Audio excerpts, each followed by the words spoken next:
Friends, and welcome to the channel. Now, I was about to go home. It's 3 a.m. here in the morning in Melbourne.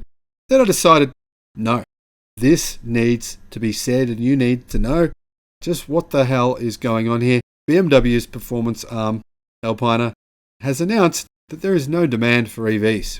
I just made a video 5 minutes ago showing incredible demand for EVs. In fact, EVs have hit 15% market share in China. The same thing is happening in Europe. In America, we're going to see at least 1 million EVs delivered this year. EV sales are through the roof. Demand is insane. Tesla is increasing prices just for the sake of it, just because they have so much demand that they can. And it's not only Tesla doing this. Other companies are doing the same thing. Hyundai is doing this. Kia is doing it. Now, the only market where prices are staying low for EVs is China, because there is so many EV companies in China. It's insane. But the great thing about this is many of these EV companies are selling EVs at incredible prices. BYD selling SUVs for $11,000, full EV vehicle. Wuling Hongwan Mini EV costs $4,000 US.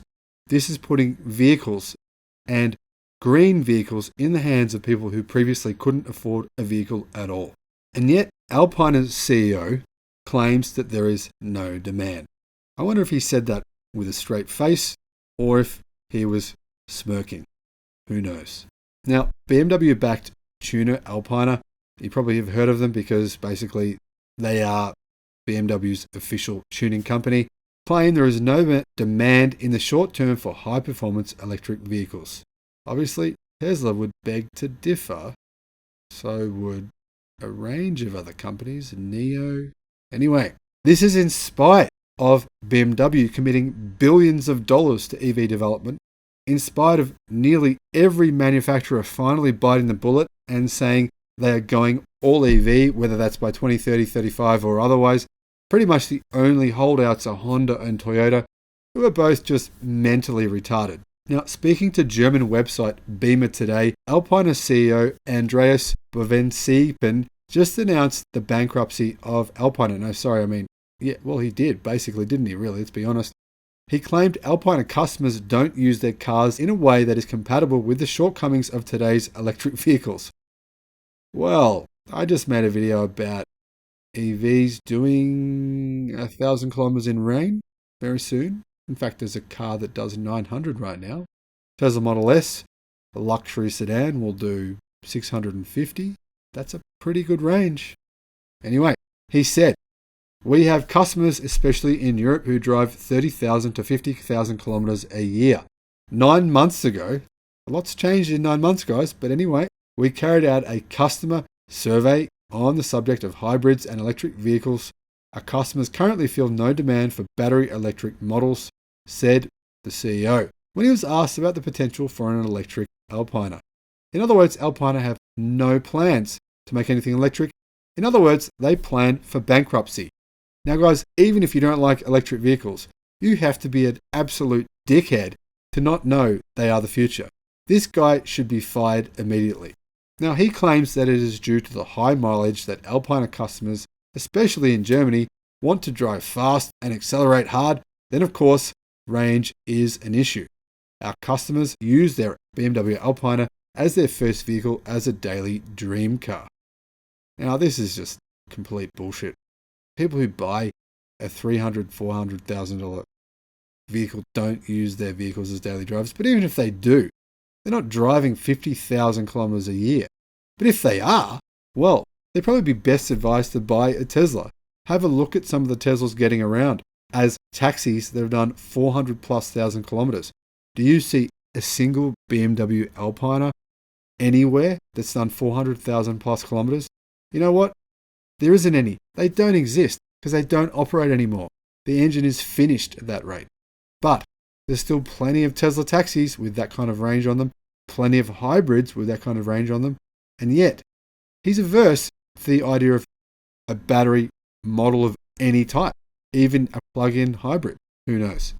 Now, I'm going to make one comment about his claims that their drivers are driving them fast and somehow, range in electric vehicles is bad. Well, the fact is, right, if you buy a high powerful car with say 300+ kilowatt 400 plus horsepower, and you drive it fast, guess what? The range is short. There's not a car on the planet with a long range that can be driven with a powerful engine and has, can be driven hard and last for a long time. Here's an example. Look at the Bugatti Chiron. You drive that thing hard. You drive the Tesla Model S Plaid hard, which is faster and cheaper, but you drive the Tesla Model S Plaid hard, it will last far longer than the Bugatti Chiron, right? Now, he claims if you were to transfer an 8-cylinder engine's driving behavior to a BEV, then the range would probably be a maximum of 200 kilometers, especially when I want to drive fast. That simply doesn't work. That's why we are deliberately holding back. The market is not yet ready for our customers.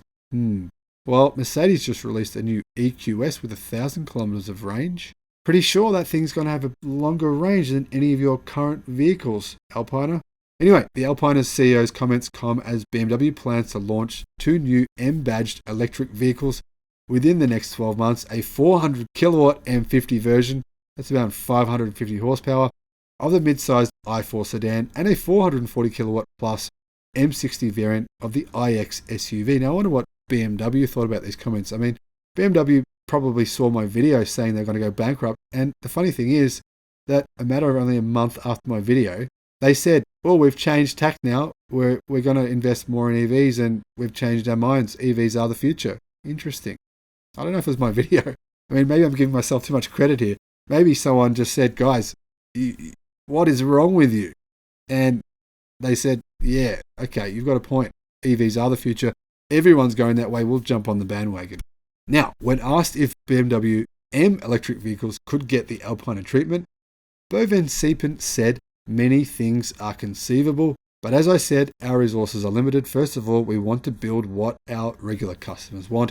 We are observing the market and looking at new technologies, but we cannot expect a BMW Alpina as a battery electric vehicle in the short term.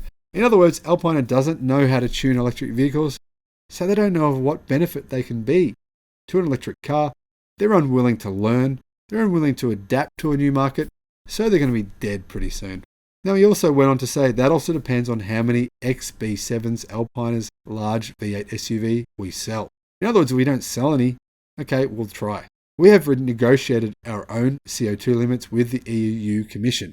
If the XB7 does extremely well in Europe, we may come into conflict with our target values. Then we might have to offer a hybrid or battery electric vehicle in the medium term. So in other words, if Alpina's current petrol vehicles sell well, they're screwed. They have to pay fines, and then all of a sudden they have to suddenly pivot overnight to selling EVs. How they plan to do that, I don't know. Now, he went on to say, but at the moment we are well positioned. Of course, we are taking a close look at the demand for the BMW i4 and the iX3. With the BMW iX, we are not sure whether it is really aimed at our target group. Now, Alpina's lineup in Europe currently comprises the B3 petrol and the D3 S diesel midsize sedan and wagon families, the B5 and the DS5 large sedan and wagon families, the B7 flagship limousine, the B8 large sedan, the XD3 and XD4 diesel midsize SUVs, and the XB7 flagship SUV. Of those, only the B3 sedan and wagon, B8, XD3, and XB7 are available in most countries outside of Europe. Now, BMW has committed to offering electric options in 90% of its segments by 2023, comprising 12 electric models, including electric versions of the next 5 Series, 7 Series, and 3 Series, which could come in time to be converted into Alpina badged models. What Alpina plan to do when those vehicles arrive is anyone's guess. If any of you know, let me know. Now, obviously, BMW's tuning arm Alpina is hopeless. What has happened to Bugatti? Right? Bugatti were just purchased by Rimac. So an electric car company bought the world's most famous and most expensive supercar company. Because EVs are the future, whether you like it or not, it's happening. Thanks for watching. I'll see you on the next one. Bye-bye.